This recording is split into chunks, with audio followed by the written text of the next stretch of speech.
प्रधानमंत्री मोदी जी जिस वक्त 2014 में आए थे तो उन्होंने कहा था मैं 2 करोड़ नौकरियां दूंगा हर साल, 15 लाख रुपए खाते में आएंगे, काला धन वापस आएगा।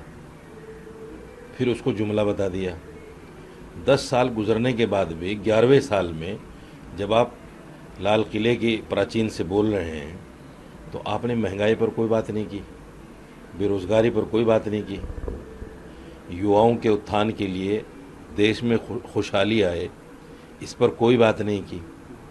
आज सिलेंडर 1100 हो गया, टमाटर 120 रुपये बिक रहा है, प्याज 80 रुपये बिक रहा है, इस पर कोई बात नहीं की। और आपने सांप्रदायिकता ख़त्म करने के नाम पर संप्रदाय की बात की, उस संप्रदाय की बात की जिसका आप वोट लेते हैं, उसको आप खुश करना चाहते हैं। पिछले 10 सालों में आपने सिवाय मुसलमानों को हिट करने के एक कोई अच्छा काम देश के लिए किया हो तो बता दीजिए। सारी चीज़ें आपने निजी हाथों में दे दी। जो आरबीआई का सरप्लस फंड था वो आप खा गए। महंगाई से तराही तराही कर रहा है हर आदमी, रोजगार लोगों के पास है नहीं, और आप बात कर रहे हैं कॉमन सिविल कोड की। मेरे देश का जो संविधान है इतना खूबसूरत संविधान है कि शायद किसी देश में इतना अच्छा संविधान हो। उसने अलग अलग धर्मों के लोगों को कुछ चीज़ें अपने धर्म के हिसाब से अमल करने के लिए छूट दी है। जैसे मुसलमानों को 3 चीज़ें दी हैं, निकाह, तलाक और वरासत, सिर्फ 3 चीज़ें, बाकी तो सब समान है। रेप अगर कोई मुसलमान करता है उसको भी वही सज़ा, हिंदू करता है उसको भी वही सज़ा, सिख करता है उसको भी वही सज़ा, ईसाई करता है उसको भी वही सज़ा, सारी चीज़ें तो समान हैं। आप सिर्फ मुसलमानों को इन 3 चीज़ों पर हिट करना चाहते हैं, इसीलिए आप ट्रिपल तलाक बिल लेकर आए, इसीलिए आप CAA लेकर आए, इसीलिए आपने कश्मीर में 370 हटाने का काम किया, इसीलिए आपने राम मंदिर पर एक बहुत बड़ा प्रोग्राम करके धर्म के नाम पर अपनी राजनीति को साधा। मेरा हिंदू भाई उसको समझ गया। पार्लियामेंट के इलेक्शन में कुछ छोटी सी झलकी आपको दिखाई, लेकिन आप फिर समझने को तैयार नहीं हैं। ये देश वो देश है जिसको पूरी दुनिया में भाईचारा, मोहब्बत, अमन, शांति के नाम से जाना जाता है। इसमें बहुत सारी लैंग्वेजेस, बहुत सारे धर्म, बहुत सारे पंथ बिल्कुल आपस में प्यार मोहब्बत के साथ रहते हैं। आपने 10 साल में सिवाय उनको तोड़ने के कोई अच्छा काम किया हो तो बता दीजिए। बाबरी मस्जिद आपने ले ली, राम मंदिर बना दिया, आप ज्ञानवापी लेना चाहते हैं, आप मथुरा ईदगाह मस्जिद लेना चाहते हैं। आप ही के लोग कहते हैं कि 33,000 मस्जिदें और हैं। आप मंदिरों में भगवान ढूंढ रहे हैं, मंदिरों में मूर्तियां ढूंढ रहे हैं, और कौन सिविल कोड की बात करते हैं। आप कहते हैं हमारा देश विश्वगुरु बन गया, और देश के अंदर बेरोजगारी दुनिया भर की है। आज देश के अंदर 70% युवा बेरोजगार है, और वो जो अच्छे पढ़े लिखे युवा हैं आपने उन पर कोई बात नहीं की। बजट आया सरकार का, बजट में उस पर कोई बात नहीं हुई। बस आपको हिंदू मुसलमान करना है, हिंदू मुसलमान करना है। सवाल ये है कि आप अगर कोई ऐसा बिल, कोई ऐसा कानून लाना भी चाहते हैं तो तमाम मजहब के लोगों को बिठा लीजिए। बुद्धिस्टों को बिठाइए, जैनियों को बिठाइए, सिखों को बिठाइए, ईसाइयों को बिठाइए, मुसलमानों को बिठाइए, और उनसे पूछिए कि भाई क्या समस्या हो सकती है, और ऐसा कोई कानून लेकर आइए जिस पर सभी राजी हों। आप सिर्फ एक मज़हब के लोगों को हिट करना चाहते हैं, और बड़ी बात यह है कि मीडिया उसको एवं ही लेकर सिर्फ मुसलमानों को हिट करता है, मीडिया भी। हालांकि अगर कॉमन सिविल कोड आएगा तो उस पर सिर्फ मेरा नुकसान नहीं है, सिखों का भी नुकसान है, जैनियों का भी नुकसान है, बुद्धिस्टों का भी नुकसान है, तमाम जितने भी धर्म मजहब हैं इस देश में सबका नुकसान है। क्योंकि कोई भी आदमी, कोई भी मजहब का मानने वाला कॉमन सिविल कोड नहीं चाहता। कुछ चीज़ें हैं जो अपने आस्था के मुताबिक करता है आदमी, और करनी चाहिए।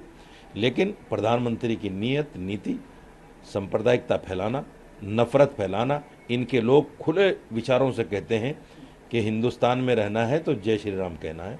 गाय के नाम पर मुसलमान को मार दिया जाता है। जय श्री राम का नारा लगाकर कहा जाता है हिंदुस्तान में रहना है तो जय श्री राम कहना है। मुसलमान के दो स्थान, कब्रिस्तान या पाकिस्तान। और एक इनके मंत्री ने तो पिछली सरकार वाले यहां तक कह दिया रामजादे और हरामजादे। ये कौन सी राजनीति आप करना चाहते हैं? इस पर प्रधानमंत्री कभी नहीं बोलते। मणिपुर पर प्रधानमंत्री नहीं बोले। देश में जितनी भी हिंसा हुई, चाहे गाय के नाम पर हो, चाहे जय श्री राम के नाम पर हो, कभी प्रधानमंत्री ने मुंह नहीं खोला। ये इस देश की विडंबना है। और इस देश का सबसे बड़ी भूल ये है कि एक ऐसे आदमी को प्रधानमंत्री इस देश के लोगों ने बना दिया जो सिर्फ नफरत की राजनीति करना जानते हैं। मोहब्बत, प्यार, भाईचारा, देश को आगे बढ़ाना उनकी नीयत में बिल्कुल भी नहीं। देखिए, यूसीसी जो है वो यकीनन स्टेट का सब्जेक्ट है, इसमें कोई दो राय नहीं। लेकिन जब सभा हुई थी उसमें भीमराव अंबेडकर जी जो संविधान निर्माता हैं, उन्होंने कहा था कि ये स्टेट सब्जेक्ट जरूर है, लेकिन आम राय लेकर, जिसे मैंने कहा कि अगर आप यूसीसी लाना चाहते हैं तो सब लोगों को बिठाइए, आपकी क्या नीयत और नीति है आप लोगों को बताइए कि हम क्यों लाना चाहते हैं। एक ड्राफ्ट तैयार कीजिए और सब लोगों को भेजिए और उस पर राय लीजिए। आपने अभी वक्फ बोर्ड बिल लेकर आ गए आप, और जब दबाव पड़ा आपके सहयोगियों का, उन लोगों का जो मुसलमान के वोट लेते हैं, तो आपने जेपीसी में भेज दिया उसको। किसानों का बिल आप लेकर आए, किसानों से आपने पूछा नहीं, तीनों बिल आपको वापस लेने पड़ गए। तो आप ऐसा काम करते क्यों हैं भाई?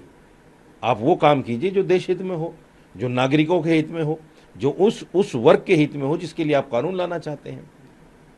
मुसलमान तो खामोश है।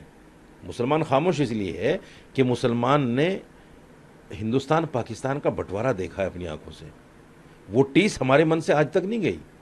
हम नहीं भुला पा रहे हैं उसको जो उस वक्त हुआ था। हम नहीं चाहते कि देश में कोई ऐसी बात दोबारा पैदा हो, लेकिन ये लोग नफरत की राजनीति करके देश को वहीं ले जाना चाहते हैं कि फिर एक बार ऐसी स्थिति पैदा हो जाए कि ये देश फिर बंटवारे की राह पर चल पड़े। मेरे हिंदू भाइयों को और बीजेपी के तमाम वोटरों को, जो अक्लमंद वोटर हैं, जो पढ़े लिखे वोटर हैं, उनको समझना पड़ेगा कि हमें ऐसी सरकार चाहिए कि देश में हिंदू मुसलमान को लड़ाए, या ऐसी सरकार चाहिए जो देश को वहाँ ले जाए जहाँ ये देश होना चाहिए। हम 140 करोड़ की आबादी है, हमारे पास क्या कुछ नहीं है, सब कुछ है। जब देश आज़ाद हुआ सुई बनाना नहीं जानता था, आज परमाणु बम तक है हमारे पास, सब कुछ है। लेकिन फिर भी हम पछड़े हुए हैं बेरोजगारी में, एजुकेशन में, तमाम चीज़ों में, इसलिए कि हमारी सरकार नाअहल है। अब देखिए फॉरेन पॉलिसी को देखिए आप, बांग्लादेश को लेकर, फ़लस्तीन को लेकर दोहरा मेयार है इनका। एक तरफ तो आप फ़लस्तीन में मदद भेजते हैं 2.5 करोड़ की, और एक तरफ आप जो है ये कहते हैं कि जो जय फ़लस्तीन कहेगा उसके खिलाफ आप कार्रवाई करते हैं। आप बांग्लादेश के अंदर ये कहते हैं कि हिंदुओं का दमन हो रहा है, और प्रधानमंत्री जी चुप रहते हैं उस पर, गृह मंत्री जी चुप रहते हैं उस पर, और बल्कि पार्लियामेंट में ये कहते हैं कि वहाँ सब कुछ ठीक हो रहा है। ये दोहरी पॉलिसी हिंदू वोटरों को समझना पड़ेगा। मुसलमान से तो इनका, मुसलमान का ये वोट नहीं चाहते, मुसलमान को ये टिकट नहीं देना चाहते, मुसलमान को हिट करना जानते हैं, इसके अलावा कुछ नहीं चाहते। इसलिए हिंदू वोटरों को ये समझना पड़ेगा। श्रेष्ठ उत्तराखंड पर खबरों से जुड़े रहने के लिए चैनल को सब्सक्राइब और लाइक करें, बेल आइकन दबाएं और देखते रहें श्रेष्ठ उत्तराखंड।